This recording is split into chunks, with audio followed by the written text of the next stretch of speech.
The United States government has been working to end the Constitution, because it has been bought by corporations, and this will endanger the American people.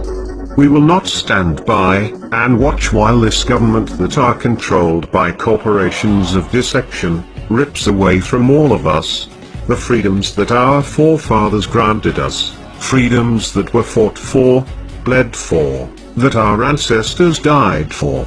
We must ensure that blood was not shed in vain, that their lives were indeed lost for a great nation that is not yet lost. We refuse to let the United States government destroy our way of life. The United States government insists on labeling us as terrorists. The question is, who do we terrorize? Is it probable that the United States government is truly afraid of we, the people? Nevertheless, the time for action is now. It is time to remind the government that we, the American people, are the ones who hold the power of this country, not them. The American people have realized that the current government is no longer functional, our economy is unstable, our representatives are uncooperative, and our system, destroyed? For years, voting has been useless. Corporations and lobbyists are the true leaders of this country, and are the ones with the power that are controlling our way of being. To rebuild our government, we must first destroy it. Our time for democracy is now. Our time for resolution is now. This is America's time for revolution. To restore our constitutional rights, to once again be free. Therefore, Anonymous, along with the American people, have decided to openly declare war on the United States corporate-controlled government. This is a call to arms. We call upon the citizens of the United States to stand beside us in overthrowing this corrupted body, and call upon a new era. We refuse to be a police state. We refuse to be brutalized and dehumanized by the very people our tax dollars fund to protect our cities and streets. We will not allow the government to control our destiny, our right to build a life for ourselves. We demand freedom from government control, taxation, repossession, and death. You will not come to our doors to take our guns and our property. You will not force the citizens of this great country to participate in the unlawful act of government-mandated healthcare. We the people refuse to put in your control our food, our water, our health, our bodies, our minds, and our lives. We will not grant permission for the government to deploy drones over our homes and communities. We must end the Federal Reserve. A private central bank should not issue our currency, set interest rates, and run over our economy. Rather, we need to return control over the currency to the American people where it belongs. You, the United States government, have overstepped your privileges for the last time. Our peaceful actions, patience and restraint, have been demonstrated, and we watched and waited for our Congress and representatives to speak for the American citizens, to protect us from the tyrants that sits in the Oval Office, and happily strips the American people of their rights, with every new executive orders. We have waited long enough. The Declaration of Independence establishes the supremacy of the people, and the right and duty to defend the rights of the people, over the acts of the government. Our Constitution provides for as many protections as possible, to ensure that the government is subservient to the people, and only exists for the purpose of serving the people. However, should these protections fail, it is up to the people to rise up against the government, and put the government back in its place. In this capacity, the people act as the fourth branch of government, to take control and to override their decisions, that violate the fundamental rights of the people's life, liberty, and the pursuit of happiness. By what means do the people exercise their authority over the government? That depends on how resistant the government is to complying with the will of the people. In the case of the Declaration of Independence, It meant declaring war on the government and overthrowing them. This is obviously a last resort, after taking other steps less harsh. Have we not tried?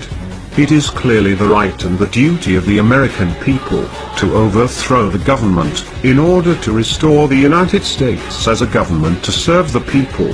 This is clearly established in historical precedent. This is that time. We have exhausted every option. Our government has ignored us. Now it's the time for our government to restart. We are anonymous. We are legion. We do not forgive. We do not forget. To the now corporate-controlled government, expect us. Opposed around the world by a monolithic and ruthless conspiracy that relies primarily on covert means for expanding its sphere of influence. It is a system which has conscripted vast human and material resources into the building of a tightly knit, highly efficient machine that combines military, diplomatic, intelligence, economic, scientific, and political operations. Its preparations are concealed, not published. Its mistakes are buried, not headlined. Its dissenters are silenced, not praised. Americans, mobilize. Stand together, stand tall. Tell the government you're mad as hell. No longer cooperate with the government. Do not accept the national ID card. Do everything in your power to restore freedom and your individuality back to America. Stop being a country run by the institutions for the institutions. Let's go back to we the people, by the people, for the people, as opposed to we the institution, by the institution, for the institution. Stop being scared. We have to stand up and do what's necessary to take back, to stop these bankers, this elite, this government full of lies, congressmen full of liars. As Iraq Veterans Against the War, we are resisting an occupation we once risked our lives for. We swore to support and defend the Constitution of the United States of America, but we found out the hard way that the greatest enemies of the Constitution are not to be found in the sands of some far-off land, but rather right here at home. When injustice becomes law, resistance becomes duty. It is time we start meeting oppression with resistance. They cannot stop us. Humanity marches on. The utmost manifestation of love and devotion to America is today, as it always has been, resistance of tyranny. Resist we must, and resist we will. We will not be silent. We will not obey. We will not let our government destroy our humanity. We will not wait another moment in fear to stand up for what we know to be right. It is time we start meeting oppression with resistance. Northwoods, explain that really quick. This is 1962. The Joint Chiefs of Staff signed a document that was planning on having fake attacks on American civilians and blaming it on the Cubans to get us to go to war with Cuba. They were going to blow up a drone jetliner. They were going to send a jet into the air and blow it up. Oh my God! And blame the Cubans for it and get us to go to war with Cuba. Planning on having fake attacks on American civilians. The time when the operation of the machine becomes so odious, makes you so sick at heart that you can't take part. You can't even passively take part. And you've got to put your bodies upon the gears and upon the wheels, upon the levers, by all the apparatus, and you've got to make it stop. And you've got to indicate to the people who run it, to the people who own it, that unless you're free, the machine will be prevented from working at all. I served with Kilo Company, 3rd Battalion, 8th Marines as an automatic machine gunner.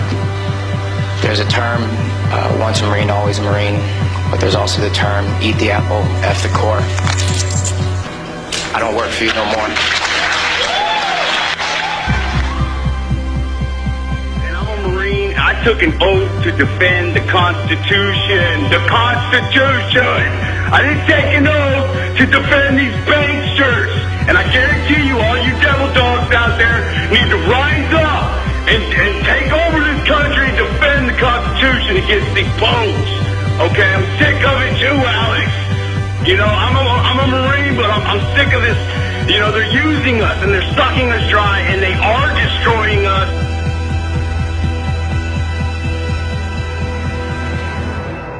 People should not be afraid of their governments. Governments should be afraid of their people. Councils of government, we must guard against the acquisition of unwarranted influence, whether sought or unsought, by the military-industrial complex. The potential for the disastrous rise of misplaced power exists and will persist. We must never let the weight of this combination endanger our liberties or democratic processes.